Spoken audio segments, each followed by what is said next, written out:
नमस्कार, आप देख रहे हैं एचआर न्यूज। आज हम बात करेंगे रेवाड़ी नगर परिषद को लेकर के किस तरीके से शहर का हालात है, शहर की सरकार क्या कर रही है। लेकिन हम अपनी चर्चा शुरू करें उससे पहले हम राजस्थान के मुद्दे पे बात करेंगे और बिल्किस बानो के मुद्दे पे बात करेंगे। कहीं के भाजपा को दो बड़े झटके आज लगे हैं, तो उस पर हम चर्चा करेंगे। केशव चौधरी जी हमारे साथ है, पंचनद के जिला अध्यक्ष है, और पार्षद है सुचित्रा चांदना जी, वो भी हमारे साथ है। साथ में है प्रवीण चौधरी जी जो वार्ड के पार्षद है, और विनय यादव जी हमारे साथ है जो विश्लेषक है, लगातार आप देखते रहे हैं, पूर्व पार्षद है वार्ड नंबर 2 से। तो चर्चा करेंगे नगर परिषद पे, लेकिन उससे पहले हम बात करेंगे दो बड़े जो झटके भाजपा को लगे हैं उस पे। एक सुप्रीम कोर्ट का फैसला जो आया है कि बिल्किस बानो के मामले में सारे आरोपी दोबारा से जेल जाएंगे, और गुजरात फैसले को जो है हाईकोर्ट के फैसले को पलटा है। और एक राजस्थान में देखिए, केशव जी मुस्कुरा रहे हैं मेरी बात करते करते, और राजस्थान में जिस तरीके से सीएम पहली परीक्षा में फेल हो गए, राजस्थान के अभी नए सीएम बने हैं, उस पर चर्चा करेंगे। विनय जी, सबसे पहले तो आप इसे कर लेता हूं, क्या कहेंगे? राजस्थान में बड़ा झटका, एक सीट वो भी हार गई बीजेपी, और ऐसे तो मोदी का डंका बजता है, क्या कहेंगे? मोहन जी, आप कहीं भी उपचुनाव उठा के देखेंगे तो अधिकांश उपचुनाव के अंदर भारतीय जनता पार्टी लगातार हार रही है। आप उठाकर देखिए, जितने भी उपचुनाव हुए हैं, हरियाणा के देख लीजिए, आप राजस्थान के देख लीजिए, एमपी का देख लीजिए, और अन्य जितनी स्टेट्स हैं सबके अंदर राजस्थान अकेले की बात नहीं है ये। हिंदुस्तान में जहां भी उपचुनाव हुए, मैक्सिमम सीटें भारतीय जनता पार्टी ने उपचुनाव में हारी है। अब बिल्किस बानो की आप बात कर रहे हैं, पहले मुख्यमंत्री बने हैं, तो मुख्यमंत्री आपने देखा होगा हरियाणा के अंदर मुख्यमंत्री जो बने, नया नाम आया, तजुर्बा नहीं राजनीति का। राजस्थान में जो मुख्यमंत्री बने वो उन्होंने संघ से उठा के बनाए, या भी उनकी जो संगठन थे उससे बनाए, उन्हें भी एक राजनीतिक तजुर्बा नहीं है। मैं लगातार कहता रहा हूं आपको, अगर आप माल ढुलाई वाले घोड़ों को अगर आप राजनीति में युद्ध के मैदान में उतार देंगे तो शिकस्त तो अवश्य होगी, उसमें कोई दो राय नहीं। सवाल तो एक बड़ा है ना, मंत्री आप बना देते हैं बिना चुनाव लड़े, और फिर 40 दिन होते हैं, 40 दिन के अंदर ही यानी कि कांग्रेस का विधायक जीता वो 12,000 वोटों से, आप उसको मंत्री भी बना देते हैं। 40 दिन के अंदर ही उसको इस्तीफा देना पड़ता है, नहीं बिना मंत्री बने और बिना चुनाव जीते। नहीं, ऐसी परिपाटी खाली भारतीय जनता पार्टी में नहीं है, बिना चुनाव जीते हुए मंत्री बनाया गया हो। अन्य दलों ने भी पहले जब उनकी सरकार रही उन्होंने बिना चुनाव के मंत्री बनाए हैं, मगर संख्या भारतीय जनता पार्टी में ज्यादा है। क्योंकि आप देखेंगे जितने बड़े बड़े मंत्री पद पे यहाँ बैठे हुए हैं, सेंटर की बात कर ले आप, स्टेट की कर ले, अदर की, तो वह भारतीय जनता पार्टी के जो अपने चहेते लोग होते हैं, जिनको उन्होंने लाभ देना होता है, तो वो बिना चुनाव जीते उनको मंत्री बना देती है। केशव जी जी मोहन क्या कहेंगे, कहां चूक हो गई? या ईवीएम का जादू नहीं चला, या मोदी का जादू नहीं चला? किस तरीके से देखते हैं उपचुनाव में 40 दिन के अंदर मंत्री बनाते हैं उनको और वो हार जाते हैं चुनाव? देखिए मोहन जी, उपचुनाव हारना जीतना जो जनता तय करती है, भारतीय जनता पार्टी उसको अपने माथे पे लेती है, ऐसा नहीं है। कम से कम इससे ये चीज तो क्लियर हुई ना। अभी कुछ दिनों पहले कांग्रेसी सब कह रहे थे कि ईवीएम का कमाल है, ईवीएम का कमाल है, तो कम से कम वो आपके दिमाग से गलतफहमी का जो शिकार है वो तो कम से कम दूर होता है। नहीं, नंबर 2 भाई, दूर नहीं किया गया, ये नैरेटिव सेट किया जा रहा है। बीच बीच में इस तरह के छोटे चुनाव को हार के लोगों में मैसेज दिया जाता है, हाँ हम इस तरह की कार्रवाई नहीं कर रहे। आप बड़े चुनाव के अंदर मैसेज क्यों नहीं जाता? विनय भाई आप बताइए ना, फिर आप बैलेट पेपर से क्यों नहीं करा लेते? इतना आपको लगता है कि आपका ओरा है, इतना हम ईमानदारी से कर रहे हैं, फिर बैलेट पेपर से कराने में क्या दिक्कत है? अब तो बाकायदा धरना प्रदर्शन चल रहा है दिल्ली के अंदर। मोहनलाल जी, आप युग की 21वीं 22वीं 23वीं सदी में आगे बढ़ रहा है, और आप उस देश को वापस बैलेट पेपर की तरफ लाना चाहते हैं। क्या बैलेट पेपर इसको डिसाइड करेंगे क्या? और सरकार बन रही है, मेरे को बताइए आप बात। कर्नाटक में कांग्रेस की सरकार बनी, पंजाब में आप पार्टी की सरकार बनी, दिल्ली में आप पार्टी की सरकार बनी, तो वो सब वहां का ईवीएम का खेल पूछ रहे भैया। मैथमेटिक में बीजेपी कहां बाजी मार जाती है? अरे भैया, जनता बाजी मरवाती है मोहनलाल जी, जनता का क्या बात कर रहे हो? बताइए आप, फिर मंत्री आप बना देते हैं, इतना कॉन्फिडेंस बीजेपी के अंदर है कि उसको मंत्री भी बना दिया। मैं आपको दोबारा बता देता हूँ, मंत्री बनाना सरकार के अपने हाथ के अंदर होता है। 6 महीने बगैर किसी को जीते हुए भी मंत्री हम बना सकते हैं, बाद में इलेक्शन होते रहते हैं, मंत्री बनाने का अधिकार किसी को भी है। कॉन्फिडेंस नहीं है क्या? परसेप्शन बनाने की तैयारी थी और वो तो जनता ने जवाब दे दिया। चलिए आपकी बात ऊपर रख दें तो जाहिर है आपको पिछले चुनाव में भी जो हुआ है उसमें भी जनता ने दिया ही होगा जवाब। फिर कैसे जीत गई? अगर अब भी मध्य प्रदेश में कहीं कोई आवाज नहीं थी, राजस्थान में आवाज नहीं थी। अब भी अगर सरकार चाहे, जैसे उनको मंत्री बना दिया, अगर मंत्री पद से उनको नहीं हटा रहे, अगर उनको मंत्री बना के रख रहे हैं तो 6 महीने तक उनको मंत्री पद तो दे ही सकते हैं। वो 6 महीने बाद चाहेंगे जब उनको हटा लेंगे। ये तो जरूरी थोड़ा कि इलेक्शन जीता ही आदमी मतलब घर का भाई जो कर दिया वो सही। अरे मोहनलाल जी, घर का भाई नहीं है, संविधान के अंदर ये चीजें लिखी हुई है। ये संविधान के थ्रू आदमी मंत्री बनता है, ये नहीं है। कल को परवीन जी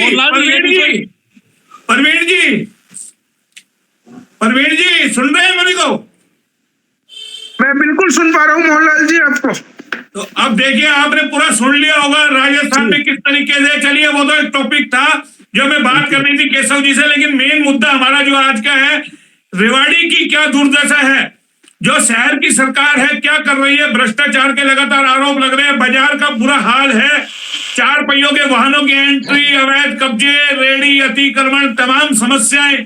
आप पार्षद हैं इसीलिए आज आपको जोड़ा है और मैडम भी हमारे साथ पार्षद है और विनय जी भी पार्षद रहे हैं। क्या इससे पहले नगर परिषद का ये हाल रहा है? अब तो तीसरा इंजन यहाँ पर है। क्या तीनों इंजन काम कर रहे हैं? नहीं कर रहे? तीसरा इंजन ये। देखो मोहनलाल जी, मैं पहले तो आपका धन्यवाद करना चाहूंगा कि आप रेवाड़ी नगर परिषद के और रेवाड़ी की आवाज के लिए आज आपने सबको एक मंच पर बैठाने का काम करा। और मैं, जैसा कि मेरे भाई साहब ने जो बात कही कि वो मैं उससे बिल्कुल सहमत हूं कि आप राजस्थान चुनाव की बात कर रहे थे अभी लास्ट में, ये बीच बीच में एक ट्रेलर देते हैं। जैसे आज कांग्रेस का कैंडिडेट जिता दिया, इन्हें पता था कि 2024 में अब लोकसभा के चुनाव होने जाएंगे। अगर ये 3 स्टेट चुनाव हार जाते तो उसका रिजल्ट कहीं ना कहीं इनको 2024 में भुगतना पड़ता। आप ये देखिए कि किस प्लानिंग से ये काम करते हैं। अब राजस्थान में अगर वोट बैंक की चर्चा करें तो कांग्रेस पार्टी ने बीजेपी से 10 लाख वोट ज्यादा लेके 10 उनका परसेंटेज बढ़ा है वोट बैंक में, परंतु सीट नहीं निकाल पाए। तो इस तरह की प्री प्लानिंग, और जिस देश ने इस मशीन को बनाया है वहां उस पर बैन है। तो बैलेट पेपर पे अगर चुनाव लोग बाग मांग कर रहे हैं और वहां की जनता, पूरे हिंदुस्तान की जनता कह रही है बैलेट पेपर पे कराए, तो इन्हें क्या एतराज है कि बीजेपी बैलेट पेपर पे चुनाव करा दे। और रही रेवाड़ी नगर परिषद की मैं बात करता हूं, ये रेवाड़ी नगर परिषद में हमारे भाई साहब बैठे हैं केशव चौधरी जी, यहाँ पर मैं नमस्कार करता हूं। पहले तो उनको, मेरे से बड़े हैं, पर जो वो भी नगर परिषद के खिलाफ बोलते हैं क्योंकि इन्हीं की सरकार है आज शहर में। और जो दुर्दशा रेवाड़ी नगर परिषद की है आज की डेट में, मेरे को लगता है कि पूरे हरियाणा में ऐसी दुर्दशा कहीं भी नहीं। नहीं, ये तो गुण तो गाते हैं सरकार के। भाजपा बहुत बड़ी सरकार, 3 इंजन, मनोहर लाल जी बढ़िया, लेकिन जो शहर की सरकार पे कंट्रोल करने में नाकाम है सरकार, वहां केशव जी का जो है बयान बदल जाता है। मैं ये कह रहा हूं आपसे कि इन्हीं के पार्टी के जो मेन, जो ठोस आदमी है बीजेपी के, जो इन्हीं के बीजेपी से संबंध रखते हैं, वही उन्हीं के खिलाफ भ्रष्टाचार के आरोप लगाते हैं नगर परिषद के खिलाफ। परंतु देखिए कितना दुर्भाग्य है रेवाड़ी का कि कोई कार्रवाई नहीं हो पाती, ना कोई आज तक जांच हो पाती उस बारे में। अरे तो भाई ईमानदार सरकार चल रही है, आप बताइए कैसे कार्रवाई होगी? ईमानदार सरकार चल रही है इतनी, बिना पर्ची की, बिना खर्ची की, बिना भ्रष्टाचार की आप आरोप लगा रहे हैं और केशव जी को और लपेट रहे हैं। केशव जी को और बीजेपी में नंबर कम हो जाएगा मनोहर लाल जी के सामने। मेरे को बड़ा अचंभा होता है क्योंकि मेरी मदर भी 20 साल 4 बार पार्षद रही हैं। मुझे ये पता है कि अगर कभी 2 या 3 पार्षद कोई आरोप या चिल्लाते थे, किसी के खिलाफ बोलते थे, कहीं ना कहीं उसकी जांच होती थी। परंतु इन 3 सालों में कम से कम 20 से 25 पार्षद नगर परिषद की कार्यशैली और अधिकारियों की कार्यशैली से नाराज होकर कहीं ना कहीं धरने पे बैठे हैं, किसी अधिकारी जो गलत काम कर रहा है उसके खिलाफ बैठे हैं, परंतु पार्षदों की कोई सुनवाई नहीं है। और सरकार तो अरे भाई आप उम्मीद क्यों लगा के बैठे हैं? जब आप सोचिए, फर्स्ट सरकार, सेकंड सरकार में आरोप लगते हैं, उन्हीं से इस्तीफा नहीं लिया जाता, उन्हीं के खिलाफ कार्रवाई नहीं की जाती। पहलवानों का आपने देख लिया होगा किस तरीके से, किसानों को आपने देख लिया होगा। तो क्या सरकार सुनेगी? क्या आपको उम्मीद है ये सरकार सुनती है कोई विरोध की बात? मैं ये कहता हूं कि रेवाड़ी में जो बीजेपी के टिकट के दावेदार हैं विधानसभा के, उनको देखना चाहिए कि उनको वोट सरपंच या पार्षद जो आज जनप्रतिनिधि हैं चुन के आए हैं। हम ये देख रहे हैं कि हम पार्षद हैं और हमने 3 साल से आवाज उठा रहे हैं कि बीजेपी का कौन सा प्रतिनिधि हमारे साथ आके आया है कि भाई पार्षद इतने क्यों चिल्ला रहे हैं, उनकी पीड़ा को जाना जाए। उनके वार्डों में काम नहीं हो रहा, बाजार की आज दुर्दशा आप देखिए कि मेरे को ऐसा नहीं लगता, मैं भी बचपन मैंने वहीं जन्म लिया है, बाजार मोती चौक के आसपास, मैं उधर से ही बिलोंग करता हूं, तो ऐसी दुर्दशा मैंने नहीं देखी। जालों की हालात खराब है, पार्कों की हालात खराब है। ऐसा कोई दिन नहीं जाता कि नगर परिषद की खबर न्यूज़पेपर में या न्यूज में ना लग रही हो, तो परंतु कोई दावेदार इतने हो रहे हैं बीजेपी के, परंतु कोई पीड़ा जानने तो आए ना जनता की, हमारे पास की भाई क्या दिक्कत आ रही है। ठीक है, आपसे दोबारा संपर्क करेंगे। अभी आ रहे हैं आपके पास मैडम है हमारे साथ, पार्षद है सुचित्रा चांदना जी। बड़े कंट्रास्ट में आपने चुनाव जीता था 2000, अभी ये जो इसका जो निकाय चुनाव जो हुआ था, बड़ा स्ट्रगल किया। क्या महिलाओं को नगर परिषद में मान सम्मान मिल रहा है? अब तो चेयरपर्सन भी महिला है, आपके काम हो रहे होंगे वार्ड में या नहीं हो रहे, या आपको भी परवीन चौधरी की तरह और पार्षदों की तरह परेशानी का सामना करना पड़ रहा है अपने जो वोटर है उनको जवाब देने के लिए, या वार्ड वासी लोगों को? और शहर की स्थिति तो आपसे भी छुपी हुई नहीं है मैडम।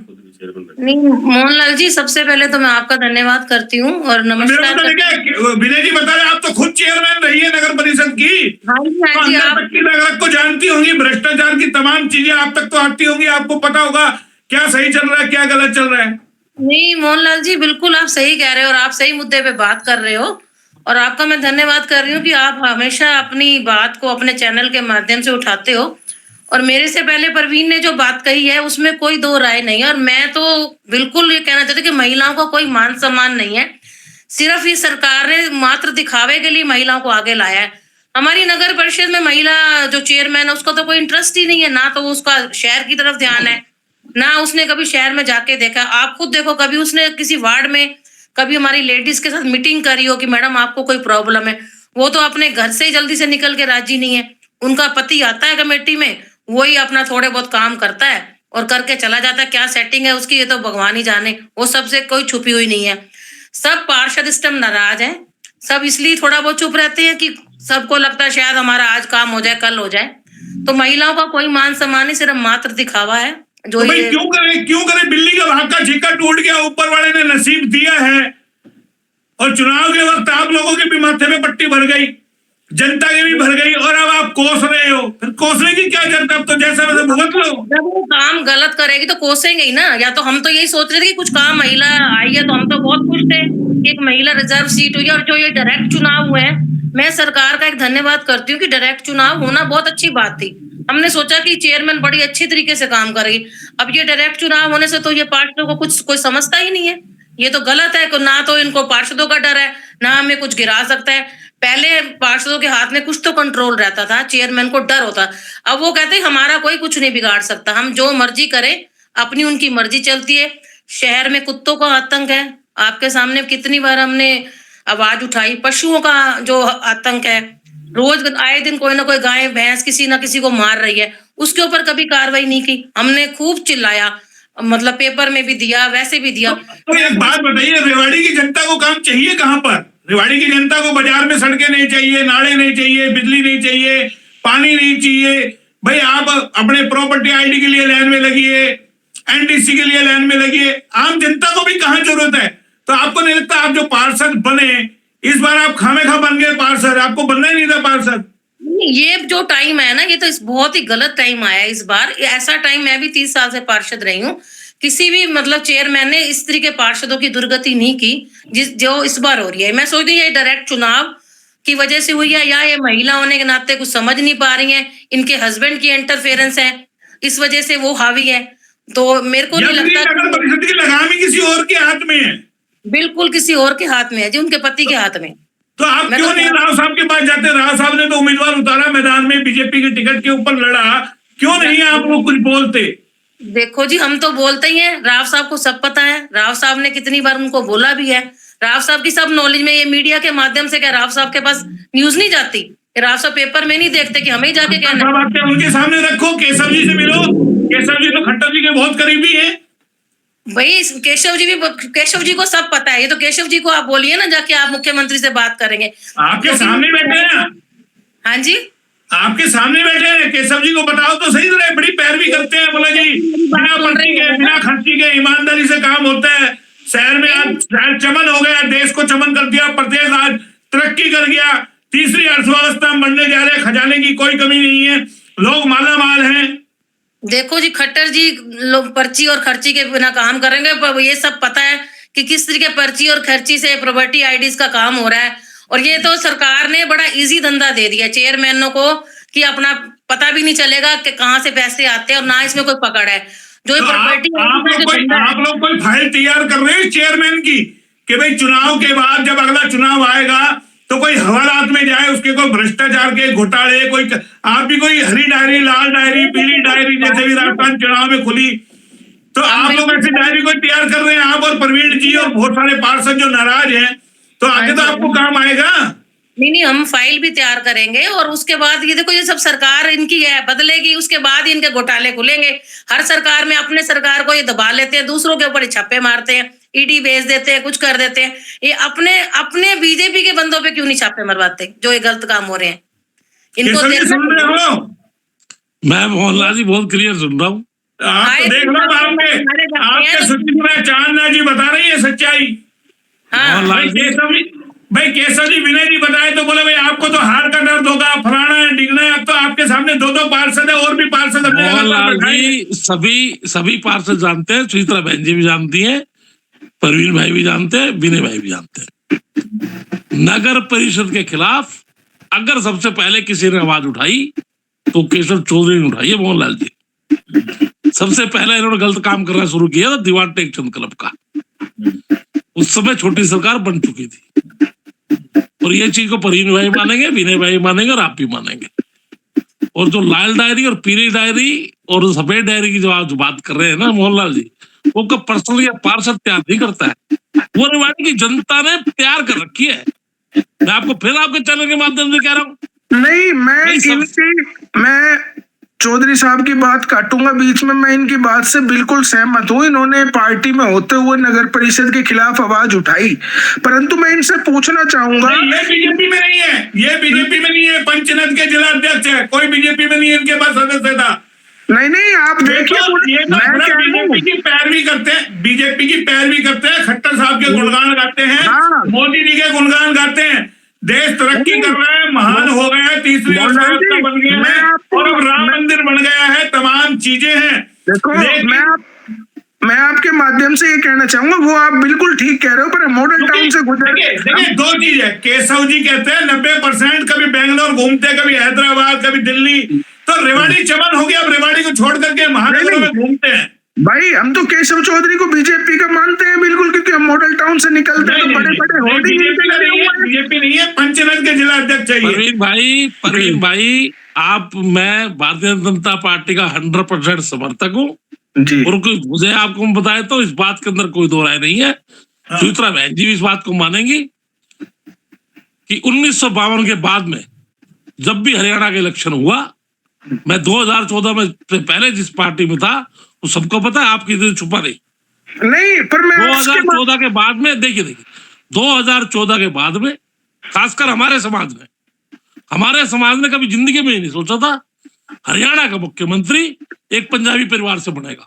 और मैं मोदी जी का और शीर्ष नेताओं का तहे दिल से आभार व्यक्त करता हूं कि उन्होंने हमारे समाज के एक मुख्यमंत्री देकर, खासकर हम जैसे लोगों को जिसने कभी जिंदगी में सोचा भी नहीं था।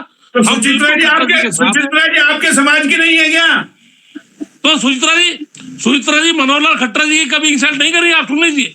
अरे भाई आप पैरवी कर रहे हो। देखिए खट्टर साहब के पास, सुनो, खट्टर साहब के पास आपकी इतनी चलती है तो आपको बताना तो चाहिए वास्तविक स्थिति। पानी को तो पानी कहो, दूध को तो दूध कहो। नहीं, मैं इसी बात पे मोहनलाल जी आना चाह रहा हूँ कि देखो, राम मंदिर बना, बड़ी अच्छी बात है, गर्व की बात है देश के लिए, परंतु घर घर जिस तरीके से बीजेपी के कार्यकर्ता चावल बांटने का काम करते हैं, परंतु इस तरीके से गरीब लोगों के राशन कार्ड जो कटे हुए हैं, कट रहे हैं, और लोग बाग धक्के खा रहे हैं, आज तक उनके कार्ड नहीं बन पा रहे। अगर इस तरीके से घर घर जाके उनका कार्ड बनाने का काम करते तो कहीं ना कहीं इनको श्रेय जाता। कहीं ना कहीं सर्दी के मौसम में लोग बागों को पानी 2-2 दिन तक नहीं आ रहा है, ये सर्दी का मौसम है, तो कोई इस चीज के लिए इनका कोई पार्टी का ख्याल नहीं है, कोई नेता ये जमीनी स्तर पे गरीब लोगों की समस्या सुनने के लिए नहीं आ रहा, ना किसी की पेंशन बन पा रही है आज की डेट में, ना फैमिली आईडी 3 साल में सुधार पाए हैं पीपीपी को, और ना प्रॉपर्टी आईडी को 3 साल में सुधार पाए हैं। बस ये जातिवाद पर राजनीति करना चाहते हैं, और वो गरीब आदमी, गरीब लोग जो वोटर है वो इस चीज को समझते हैं। सुचित्रा जी क्या कहेंगे?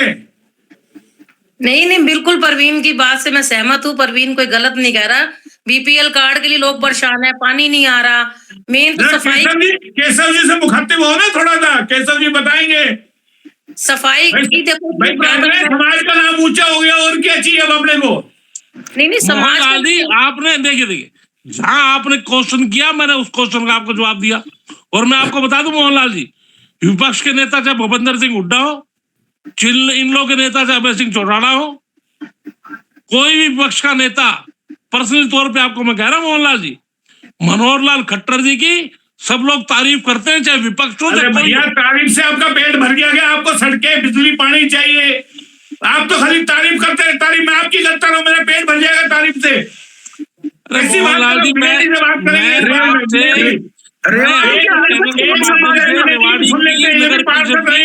अपने कार्यकाल का अनुभव बताएंगे, खाली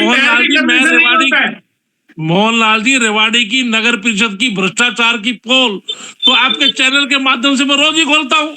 अरे भाई कार्रवाई तो हो, खोलना अलग चीज, आप तो चिल्ला रहे हो बेवजह। मैंने परसों भी जब आपके हमारी डिबेट हुई, मैंने कहा आपकी सुन कौन रहा है? आपके मनोहर लाल नहीं सुन रहे आपकी। केशव जी आप समाज का गुणगान गा रहे हो, समाज से तो जुड़े हुए हैं। मोहनलाल जी आपकी बात को मनोहर खट्टर जी, मोहनलाल जी चाहे नगर परिषद की जो सीट के ऊपर बैठी है पूनम यादव जी, वो अगर भ्रष्टाचार हो रहा है तो उस भ्रष्टाचार के अंदर मैं सबसे अगर बड़ा कुछ जिम्मेदार किसी व्यक्ति को मानता हूं तो राव इंद्रजीत सिंह को मानता हूं। राव इंद्रजीत सिंह को क्या इस बात की खबर नहीं है? पूरा इस समय हरियाणा के रेवाड़ी के पूरे 31 के 31 इंद्रजीत सिंह है क्या? नहीं, टिकट दिलवाने वाले और बनाने वाले सीएम की क्या जवाबदेही है? अरे मोहनलाल जी मैं आपसे कहता हूँ,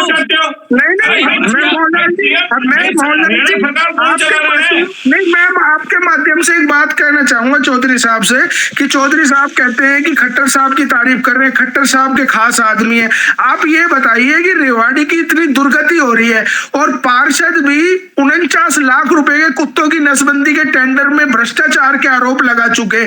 हम एक कैंटर नगर परिषद से चोरी हो जाता है, कैंटर कोई खिलौना नहीं है, बहुत बड़ा ट्रक है 50 लाख रुपए का, वो चोरी हो जाता है, तो कहीं ना कहीं आपका भी तो फर्ज बनता है। जब आप कहते हो कि खट्टर साहब बहुत बढ़िया है, तो आप भी जाके खट्टर साहब के कानों में डालो, उसकी जांच कराइए। देखिए परवीन भाई, मैं आपको बताऊं, रेवाड़ी का जो भी भ्रष्टाचार होता है, रेवाड़ी के अंदर जो भी कुछ होता है, मैं आपके दावे के साथ कहता हूं, मैं सब चीजें हमारे स्वामी धर्मदेव जी के पास मैं हर चीजें उनसे डिस्कस करता रहता हूँ और वो बताते हैं। नंबर 2, मैं कहता हूं ना आपको, आप लोग सिर्फ चैनल के माध्यम से चर्चा करते हैं। आप शुरुआत करिए ना। अब मैं तो आपको वैसे भी पर्सनल आपसे हमारी 1-2 बातें होती रहती हैं। आप आइए नगर परिषद के बाहर, नगर परिषद के बाद आप धरना स्टार्ट करिए, मैं आपके साथ बैठा हूँ। मोती चौक पे आप सारे पार्षद आइए, इनके खिलाफ बैठते हैं। भाई आप बलजीत यादव कमेटी के अंदर जाके बैठने का उसको हकदार किसने दिया है? बलजीत को कमेटी में बैठने के लिए नगर परिषद में पहली बात है और नहीं है मोहनलाल जी। विनय जी से सुन लेते हैं थोड़ा सा। केशव भाई, परवीन जी, हमें भी बहुत ज्यादा खुशी है, इस बार हमारे प्रदेश में पंजाबी मुख्यमंत्री बना, उनको भी हक उनका हिस्से का मिलना चाहिए था। जब प्रधानमंत्री अलग अलग जाति बिरादरी के बनेंगे तो अच्छा है, उस सबका सर्वांगीण विकास होगा, उस बिरादरी का तो खासकर होगा। पर मैं आपसे एक चीज और कहना चाह रहा हूँ, अगर हमें खुशी इस बात की भी है कि हमारे यहाँ के सांसद यादव हैं, खुशी इस बात की है कि हमारे यहाँ से विधायक यादव हैं, खुशी इस बात की है कि हमारी नगर परिषद की चेयरमैन भी यादव हैं, मगर क्या यादव होने के नाते हम उनकी कमियों को नहीं कह पाए, सब कुछ नजरअंदाज कर दें? जो वो घोटाले कर रहे हैं, जो उनका नकारापन है, क्या उनके ऊपर पर्दा डाल दिया जा सकता है? जब सरकार हमारी स्टेट के अंदर मुख्यमंत्री साथ चला रहे हैं तो नैतिक जिम्मेदारी उनकी बनती है। पर जितनी भी नगर परिषद पूरे हरियाणा के अंदर आती है उनमें क्या घोटाले हो रहे हैं, पार्षदों के साथ कैसा व्यवहार बर्ताव हो रहा है, ग्रांट की कहाँ कमी है, उन चीज को देखना। और अगर जमीनों में कब्जे हो रहे हैं, आए दिन अखबारों में घोटाले आ रहे हैं, तो उनपे विजिलेंस इंक्वायरी करवाना, सीआईडी ईडी की इंक्वायरी करवाना, ये किसका दायित्व बनता है? ये दायित्व बनता है हमारी यहाँ की सरकार का, और सरकार भारतीय जनता पार्टी की है और उसके मुख्य नुमाइंदे हमारे हरियाणा प्रदेश के हैं और मुख्यमंत्री मनोहर लाल खट्टर जी हैं। तो केवल इतना कि आप उनकी बढ़ाई करते रहे, अभी वो आपके पंजाबी समुदाय से आते हैं, उनकी नाकामियों को छुपाया नहीं जा सकता। वही सवाल वही कह रहा हूँ मैं आपसे। आप बात आती है तो हर बार आप कह देते हैं जी हमारे जो यहाँ के सांसद की गलती है। अरे सांसद ने तो वोट दिया, उन्होंने टिकट दिलवाई, पर उसके बाद गलती रेवाड़ी की जनता की है, भारतीय जनता पार्टी के उन समर्थकों की है जिन्होंने ऐसी नाकारा चेयरमैन को वोट दिया और उनको इस कुर्सी पर बैठाया।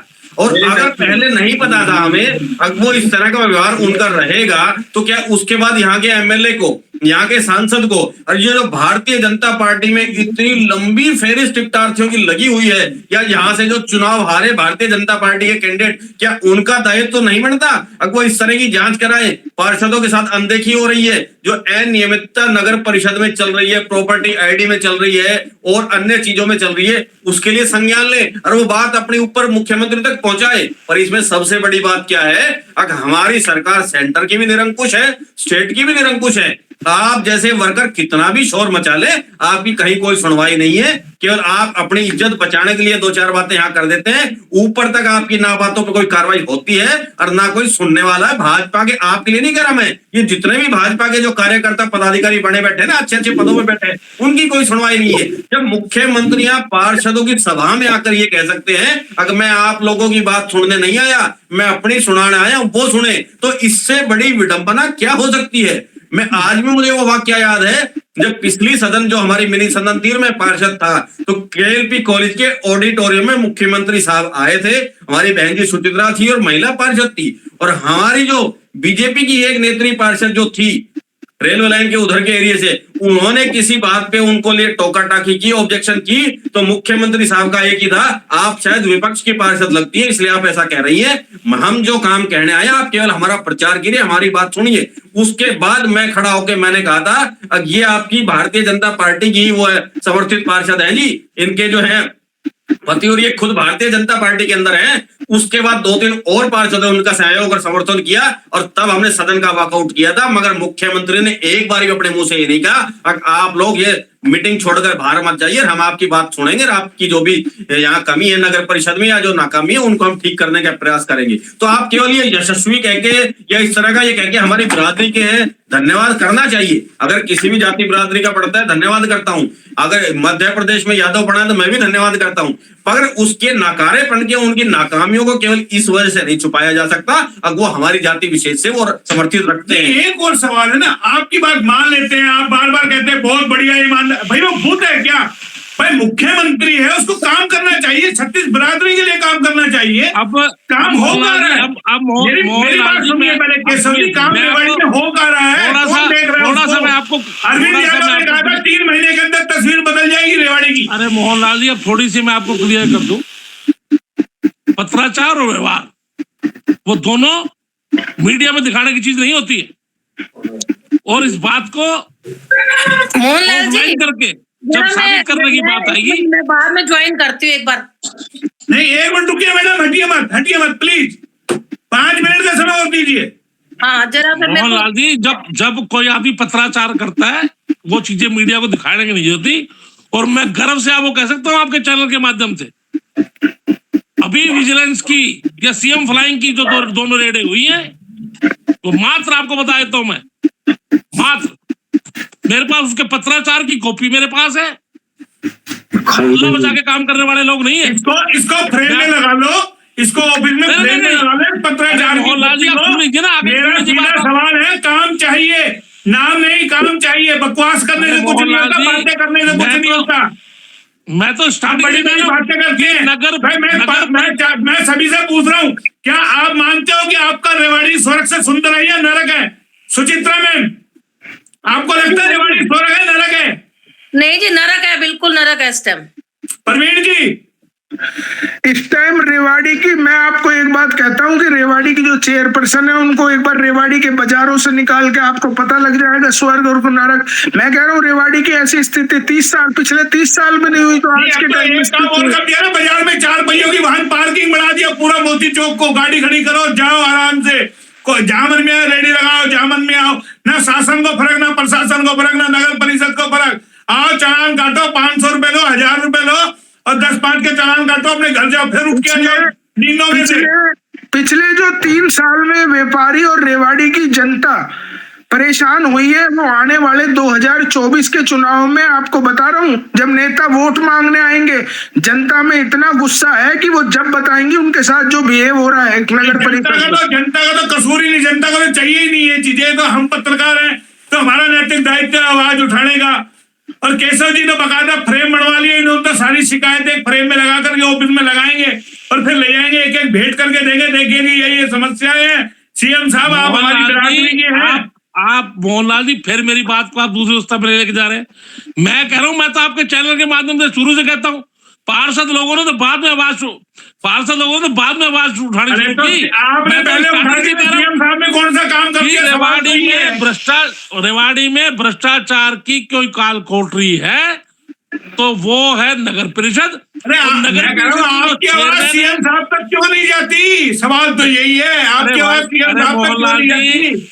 आपने भी, जब हमारे ओम प्रकाश यादव जी ने हरियाणा सरकार के मंत्री थे, ग्रीवेंस की मीटिंग के बाद उन्होंने सरेआम सबको ये बात बोली है कि नगर परिषद के अंदर, रेवाड़ी की नगर परिषद की चेयरमैन पैसे लेके काम करती है, सबके सामने क्लियर उन्होंने कहा है। तो सरकार का मंत्री जब बड़ी बात फिर ये कहीं ना कहीं ऊपर जा रहा होगा ना, हिस्सा पार्टी हो रहा होगा ना, बंटवारा हो रहा होगा, तभी बात बताइए। और हमारा तो मोहनलाल जी सबसे बड़ा दुर्भाग्य देखिए, और नगर परिषदों में मैं देखता हूँ, हमारे ग्रुप में ऑल इंडिया नगर परिषद जो ग्रुप है नगर परिषद नगर पालिकाओं के, अगर चेयरपर्सन काम नहीं कर रही तो कहीं ना कहीं पार्षदों के साथ वाइस चेयरमैन उनकी आवाज उठाने का काम करता है। पर हमारा तो दुर्भाग्य देखिए कि हमारा तो वाइस चेयरमैन भी ऐसे हैं। ठीक है, वो तो समय का अभाव है, तमाम आप लोग जुड़े, चलते चलते विनय जी कुछ कहना चाह रहे हैं, 30 सेकंड का समय है, मैडम भी जाएंगी हमारे साथ, मैडम भी परेशान है कहीं ना कहीं। सुचित्रा जी बहुत पुरानी पार्षद है, नगर परिषद की चेयरमैन रह चुकी हैं। परवीन जी की मदर लंबे टाइम से यहाँ नगर पालिका पार्षद रही हैं। और मैं भी आपको पिछला अनुभव बता दूं, अब मेरे 2005 से लेकर अब तक के कार्यकाल जो रहा है नगर परिषद का, इतनी जो बुरी दुर्गति और जो अनदेखी दुर्दशा जो पार्षदों की हुई है वो आज तक कभी नहीं हुई। नहीं, अब तो सारे वो चुप है जो कांग्रेस के राज्य में बड़े बड़े किस्से बनाते थे, इस बार नगर परिषद की फाइलें तैयार करते थे, अब केशव जी कर रहे हैं बड़ी बड़ी फाइलें। वो फाइलें कुछ लिखा हुआ है। मैं तो एक चीज मानता हूँ, बहुत बड़ा खेल चलता है। एक चीज मानता हूँ, मंत्री जी आए, उन्होंने फटकार लगाई, अपना हिस्सा उनको मिल गया। अखबारों में कंप्लेंट हुई, ऊपर तक इंक्वायरी गई, नगर निकाय ऑफिस तक, उनका हिस्सा उनको मिल गया। नगर परिषद से और जो रिलेटेड है, जो समर्थित है इसके चेयरमैन के जो लोग हैं, उनको अपना हिस्सा उनको मिल रहा है। तो ये जो दिखावा चल रहा है ना, ये रेड का, ईडी का, सबको अपना अपना हिस्सा मिल रहा है। केवल ये दिखाया जा रहा है कि इतना कमा लिया भाई, हमारा हिस्सा में दे दीजिए, आप मुक्त रहेंगे, कार्रवाई मुक्त। तो इस तरह का कार्रवाई चल रही है, कोई एक्शन नहीं होना, कुछ नहीं होना। पहले बड़े बड़े दावे किए गए थे कि पिछली जो इंक्वायरियां जो थे, चेयरमैन थे, उनके खिलाफ हम कार्रवाई करेंगे, उनके घोटाले उन पे कार्रवाई करेंगे। मुझे आप बताइए ना, इससे पहले जो चेयरमैन रह चुके उन पे किसी पे कार्रवाई हुई क्या? आज तक किसी पे कार्रवाई नहीं हुई। चुनाव है, लच्छेदार भाषण चलते हैं, बड़े बड़े दावे और वादे होते हैं, और मरना आम जनता को है। और आम जनता भी वोट देते वक्त सोचती नहीं है, उसकी भी कहीं ना कहीं जो मैं एक मिनट और कहूंगा, विनय भाई की बात का समर्थन करता हूं। जो इन्होंने बात कही है वो बिल्कुल जमीन स्तर की बात कही है। और मैं यही आग्रह केशव चौधरी से कहना चाहूंगा कि वो अपनी सरकार को कहें कि रेवाड़ी की जनता को समय पे पानी का सुविधा दे दे। पानी की दिक्कत है, राशन कार्ड गरीबों के कट रहे हैं, बन जाए। पेंशन नहीं बन पा रही, प्रॉपर्टी आईडी में भ्रष्टाचार है, अवैध कब्जे हो रहे हैं, इनको सुधार कर लो, नहीं 2024 में कहीं ना कहीं भुगतना आपको पड़े। अच्छा चेयरमैन मिला है, अच्छा तमाम चीजें, शहर स्वर्ग बन रहा है। रेवाड़ी देखिए, आज रेवाड़ी में जितनी उन्नति और विकास हो रही है शायद ही प्रदेश के किसी हिस्से के अंदर, जिले के अंदर, तहसील के अंदर नहीं हो रही होगी, क्योंकि केशव जी मुस्कुरा रहे हैं। उनको पता है कि खट्टर साहब ने रेवाड़ी को चमन कर दिया, बढ़िया, फर्स्ट क्लास। मोहन जी, केशव जी को सब पता है। ये बस ये बीजेपी की आदत है, लीपा पोती बहुत करते हैं। लीपा पोती करके सोचते हैं कि हम कवर कर ले, हमारी सरकार तो आनी है, मोदी जी बैठे हैं, मोदी जी वोट दिलवा देंगे। पर इनको ये नहीं पता कि जमीनी स्तर पे कोई काम नहीं हो रहे। सिर्फ ये मोदी के नाम पे, वो मोदी जी के नाम पे वोट मांग सकते हैं और कुछ नहीं है इनके पल्ले, ना कोई काम, ना कोई विकास, सिर्फ बहन जी आप तीसरी बार मान रहे हैं कि मोदी जी तीसरी बार रिपीट कर रहे हैं, वो तो बता रही है, रिपीट कर रहे हैं। आप उसी के दम पे चलते पीछे। मोदी जी को क्या पता रेवाड़ी में क्या हो रहा है, उनको पूरा पता नहीं ना कि रेवाड़ी में क्या हो रहा है। लोग बाग बेकाई में आ जाते हैं, मोदी जी आगे वो तो जनता है। मैं कह रहा हूँ, मैं तो मोहनलाल जी के चैनल से कई बार कह चुका हूँ, अगर ये तो जनता ने डिसाइड करना है ना, जनता डिसाइड करना है। आप तो ईवीएम भी कर सकती है। अब ईवीएम डिसाइड करती है, जनता नहीं करती। अब जनता नहीं करेगी। ईवीएम का रिमोट डिसाइड करता है, ईवीएम का रिमोट डिसाइड करता है। नहीं, मुझे एक चीज बताइए, अगर नगर परिषद में पार्षद लगभग हार गए तो भाजपा की टिकट पे थे, केवल चेयरमैन जीत गई। क्या वोट करने वाला चेयरमैन को तो वोट दे के आया और पार्षदों को वोट दिए जिनको भाजपा की टिकट मिली? पार्षद लगभग हार गए और चेयरमैन अकेली जीत गई। ये चमत्कार समझ में नहीं आया हमें ईवीएम मशीन का, ऊपर के लोगों का। ये बहुत भारी असमंजस की स्थिति है। अरे पार्षदों को तो वोट नहीं मिले उसी जगह, उसी वार्ड के अंदर, और चेयरमैन को वोट मिल गए। अगर ईमानदार है तो ईमानदार दिखना चाहिए। मैं कहता हूँ बैलेट पेपर से आप चुनाव करो, दूध का दूध, पानी का पानी हो जाएगा। तमाम की ईमानदारी का पता चल जाएगा, कौन कितना ईमानदार है, जनता किसको चाहती है, किसको वोट देना चाहती है। तमाम आप लोग मेरे साथ जुड़े, बहुत बहुत धन्यवाद। फिर आएंगे किसी नए अपडेट के साथ, तब तक के लिए नमस्कार।